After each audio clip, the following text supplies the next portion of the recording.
Guys आज हम देखने जा रहे हैं न्यूट्यू टाइप की वीडियो और आज हम उसका फेस रिएक्शन देंगे। चलिए चालू करते हैं। रिसेंटली मेरे दादाजी मुझसे बोले, बेटा हमारी जिंदगी का सबसे बेस्ट समय हमारा बचपन होता है। ये बोलकर वो अपने डायपर में हगने लगे। तो मैंने इस बात पे थोड़ा ये क्या है? इसने तो शुरुआत में ही हगना पगना और दिखा दिया। किया और मुझे पता चला कि यस, बचपन सच में बहुत रैंडम होता है। बचपन में एक बार साइकिल की चेन चढ़ाते समय मेरा हाथ आ गया, तो मैं भाग के अपने अपाहिज दोस्त को भी ले आया कि उसके भी हाथ आ जाए। बचपन में कितना हरामी है, मतलब साइकिल में उसका हाथ दब गया तो वो अपने दोस्त को भी बुलाने लग गया कि उसका भी हाथ आ जाए और दब जाए, पर वो तो पहले से आप आई से यार। मुझे मेरी दादी का चरित्र सही नहीं लगता था, क्योंकि वो मुझे डेली नया तारा दिखा के बोलती थी वो तुम्हारे दादाजी है। बचपन में मैं थोड़ा भोला भी था, ऐसे फालतू किसी को उंगली नहीं करता था, वरना फिर मैं 9 तक ही गिन पाता था। एक तो तब कोई उंगली नहीं करवाता था, 9 तक गिन पाता था। एक उंगली इसकी कहाँ गई? भी आके गिनती पूछ लेता था, और उंगली करते समय ये देखो, एक उंगली इसकी यहाँ पर है। गिनना कितना मुश्किल होता है पता है। बचपन में मैं और मेरा भाई हमेशा WWE देख के लड़ते थे, क्योंकि माँ बाप की चाहते लड़ने लायक थी नहीं। एक तो मेरा छोटा भाई बचपन में बहुत शांत स्वभाव का था, बेचारा स्कूल में भी सीनियर से बुली होता था। हाँ, वो सीनियर अरे में ही यार। होता था। ये सीनियर ये खुद ही होता था। अरे एक बार मुझसे बोलता, भैया डॉक्टर बनना मेरा सपना है। तो मैंने उसे नीट की बुक्स ला दी, तो अब वो उसका पूरा सपना बन गया। अब वो डॉक्टर डॉक्टर गेम में भी बीमार ही बनता है। इसके भाई का हालत देखो।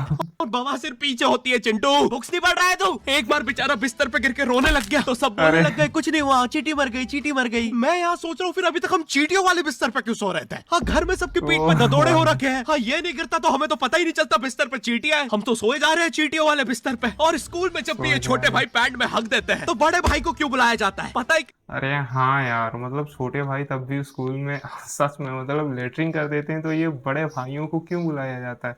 मतलब ठीक है, खुद साफ कर दें। इतनी घनघोर बेइज्जती होती है पूरी क्लास के सामने, और बुलाते भी इतने सस्पेंस है। वो देख के बड़े भाई का हगना निकल जाता है। ऐसे दो छोटे बच्चे स्लो मोशन में भाग के आ रहे हैं। हाँ, वो उनकी नॉर्मल स्पीड है।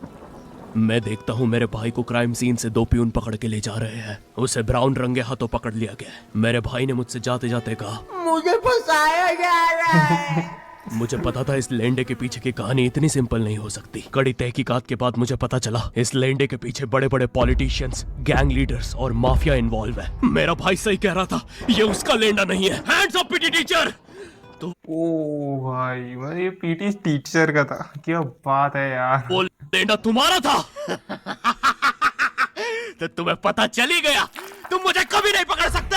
छी यार, ये तो फेंक रहा है भाई निकाल के। एक सेकंड रुकना, गलत हो गया भाई। ये तो फेंक रहा है निकाल के।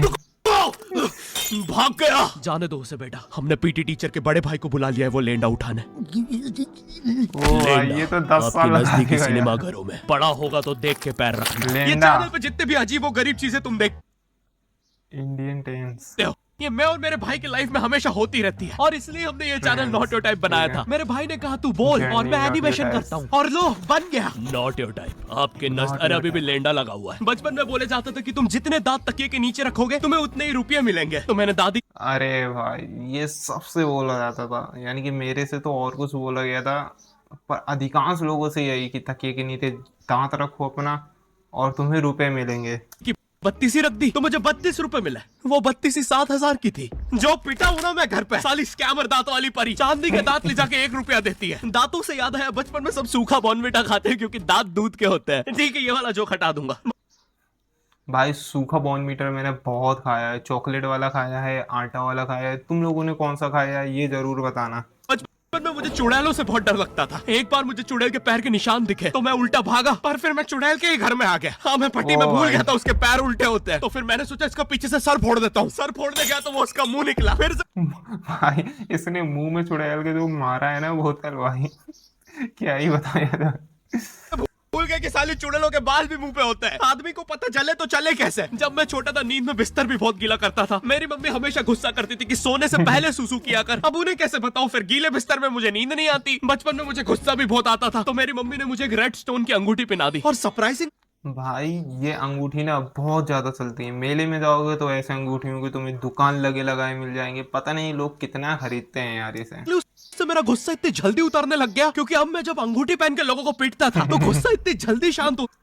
ये भी बढ़िया, मतलब उसकी मम्मी ने अंगूठी दिलाई गुस्सा को शांत करने के लिए। ये उसी अंगूठी को पहनकर दूसरों को पीटने में लगा है यार। वाह, ऐसे में तो एक कड़ा नहीं पहनाया जाता हाथ में भाई, उससे भी बहुत। वैसे ये अंगूठी मुझे एक बाबा जी के आश्रम से मिली थी। जब मैं वो आश्रम में गया था, वहाँ एक बहुत ही हॉट सी बंदी मुझे देख के बार बार स्माइल करे जा रही थी। तो मैंने भी मौके पे चौका मारा और जल्दी से अपना नंबर पेपर पे लिख के उसकी तरफ फेंक दिया। वो बंदी ने भी बड़े प्यार से मेरा नंबर उठाया और खा लिया। अरे भाई उसको भूत लगे, वो तब से भाई इसे तो भूत लगे। सबको स्माइल दे रही है। हम भी सुबह से नंबर फेंक रहे हैं, अभी तक 2 किलो पेपर खा गई है। अब तुम्हें भी ऐसे रैंडम भूतों या स्ट्रेंजर्स पास नंबर ना फेंकना पड़े प्यार के लिए, इसलिए आओ। बचपन में मेरी मम्मी हमेशा बोलती रहती थी कि बाहर जाके खेलो। अब बाहर मेरे मोहल्ले के बच्चे भाई वो ऐसे अजीब अजीब से गेम्स खेलते थे। कहीं ड्रैगन फ्लाई में रस्सी बांध के उसको पेट बना लिया है, कहीं नंगे भाग रहे टायर के पीछे लकड़ी मारते मारते। भाई बचपन में टायर के पीछे कौन कौन भगाया, और टायर को किसी ने एक डंडी लेकर खूब घुमाया, ये जरूर कमेंट करके बताना। मेरी मम्मी को उन पे दया आ रही है कि बेचारे गरीब बच्चे किसी भी चीज से खेल लेते हैं, फिर हमारी कार पलट जाती है। हाँ वो टायर हमारी कार का था और मुझे ओ भाई मतलब वो जो बच्चे अभी निकल गए ना, वो टायर इन्हीं की कार के लेके वो कहता है। अरे यार गजब की बात। बात बताओ, चक्के से खेलने पे वो गरीब कैसे कंसिडर हो रहे हैं? क्या पता उनने कार खरीद के चक्का निकाला हो, क्या पता लैम्बोर्गिनी के चक्के से खेल रहे हो। नहीं तुम्हें कैसे पता चल रहा है वो गरीब है या अमीर? और एक चक्के से इतनी सारी एक्टिविटी करेंगे ये लोग। कभी चक्के में रस्सी बांध के झूला बना दिया, कभी झूले से फिका के खुद भाई ये वाला झूला कौन कौन झूला है भाई, कमेंट जरूर करना। को लूला बना दिया, कभी लूले पे झूला बांधकर हुला हू बना दिया। ये इतने हरामी बच्चे थे, इनके साथ कोई भी घर घर नहीं खेलता था, क्योंकि घर ये जुए में लगा के हार जाते हैं। ये वो बच्चे जिन्हें तुम रिमोट कंट्रोल कार भी दोगे तो उसकी मोटर निकाल के पंखा बनाएंगे। एक बार भाई मैंने तो ये भाई बहुत ढेर सारी गाड़ियां तोड़ी हैं, ठीक है, पंखा भी बहुत बनाए हैं, ना जाने क्या क्या जरूर बना, पर मोटर लास्ट में पक्का फूक देता था। इन्होंने रिमोट कंट्रोल रिमोट बनाया था। तुम अगर इस रिमोट पे बटन दबाओगे तो इस रिमोट पे बटन दबेगी, बढ़िया। बस। ये लोग मकर संक्रांति के दिन पतंग भी लूटते थे दुकानों से। पतंग से याद है, मैं बचपन में अपने दोस्त जनक के साथ बहुत पतंग उड़ाता था। जनक गुजराती था और गुजराती लोग तो बहुत बड़े पतंगबाज होते हैं। वो लोग गला काटने के बाद भी काय पोचे चिल्लाते हैं। जनक मेरे घर पे इतना बड़ा गिर्रा लेके आता था पतंग उड़ाने। उस पर पता नहीं कितने 1000 किलोमीटर का मांझा लपटा होता था। हम दोनों का सपना था उस गिर्रे की पूरी ढील देना। एक बार तो गिर्रा खाली होने ही वाला था, पर वो भाई देखो मैं भी बचपन में बहुत पतंग उड़ाया हूं, ठीक है, मैं भी बहुत बड़े बड़े गिर्रे लाया था। आज तक हो गया मैंने कभी भी आधा गिर्रा भी नहीं छोड़ा होगा।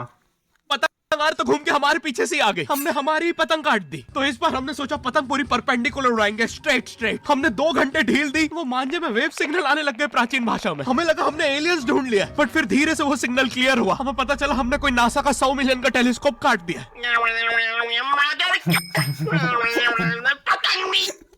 भाई क्या ही है, मतलब स्क्रिप्ट लिखता है पता नहीं कैसे, पर जो भी स्क्रिप्ट है एक नंबर है भाई। नासा का टेलीस्कोप जैसे ही नीचे गिरा, बच्चों से पहले विसरो ने लूट लिया। बहुत वियर्ड था। ये कौन है, मीसो? अरे सारे बुड्ढे छत कूद के भाग रहे थे। एक तो जनक के मांझे में इतनी सारी गठाने होती थी, वो मांझा इतना भारी हो जाता था। हम चौथे माले से पतंग उड़ा रहे, वो दूसरे माले पे उड़ रही है। बचपन में बोला जाता है किसी भी स्ट्रेंजर से बात नहीं करते, तो फिर मैं इशारे करता था। तो फिर दादी ये कौन सी इशारे हैं भाई? मतलब ऐसे कौन करता है यार? मेरे चरित्र पे सवाल उठाती थी। दादी से याद है पुराने जमाने में एंटरटेनमेंट के लिए कुछ होता नहीं था, तो लोग 7-7 8-8 बच्चे पैदा कर लेते थे। ये ताकि उन्हें जाए क्या बना रहा है भाई? पे लड़ता देख मजे ले सके। मेरे पापा के 5 भाई और 4 बहनें हैं, टोटल 9 बच्चे। मेरी दादी ने जिंदगी के 9 साल बस बच्चे दिए। दादी ने 9 साल तक पेट में इतनी लातें खाई है, उनके अंदर से एब्स आ गए थे। ओ भाई मतलब 6 पैक यार। मेरी दादी लिटरली अंदर से टूट चुकी थी। उनका इतनी बार ऑपरेशन हो रखा है, उनको डॉक्टर ने टाकों की जगह चेन लगा दी थी। भाई आज के जमाने में तो इतने बच्चे कोई पैदा नहीं भाई इसे थोड़ा सा शर्म नहीं आती क्या? मतलब कुछ भी लिख रहा है ये। करता, उल्टा अबॉर्शन करवा लेते हैं। और यस मैं अबॉर्शन बोलूंगा क्योंकि मुझे जेल नहीं जाना। एक तो इंडिया में भी अबॉर्शन करवाना लीगल है, लेकिन बच्चे का जेंडर जानना इलीगल है। मतलब तुम मार तो सकते हो, लेकिन किसे मार रहे हो ये पता नहीं कर सकते। तो देखो अब रिस्क कितना बढ़ गया है। क्या पता अंदर शेर बैठा हो या कोई बड़ा गैंगस्टर, क्योंकि भाई क्या पता अंदर शेर बैठा हो या कोई बड़ा, क्या है यार? ये बनाया कैसे है यार?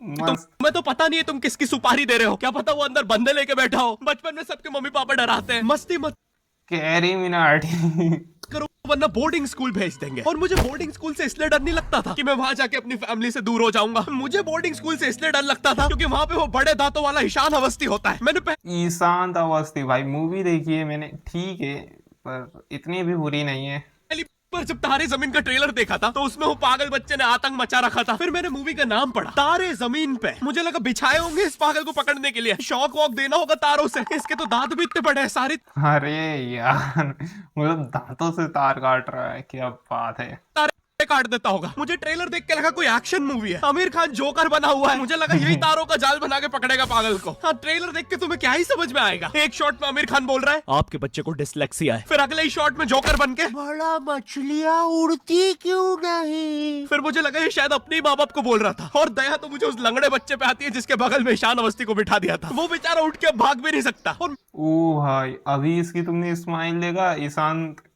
मैंने तो सुना था ईशान बोर्डिंग की। स्कूल में बस नॉटी बच्चे जाते हैं, तो फिर इस बेचारे गाय से बच्चे को क्यों यहाँ भेज के रखा है? कहीं ऐसा तो नहीं इसके पहले पैर थे और ये बहुत मस्ती करता था तो माँ बाप ये क्या है यार। ने पैर तोड़ के इधर भेज दिया। बस भाई मेरा हो गया है आज का। अगर तुम्हें वीडियो पसंद आई तो यार लाइक मारो, एम करते हैं 7 लाख ओके गाइस, ये थी आज की इसकी वीडियो। अगर आपको और कोई वीडियो देखनी है इसकी या किसी भी क्रिएटर की, तो एक बार कमेंट जरूर कर देना, मैं उसकी वीडियो लेते आऊँगा।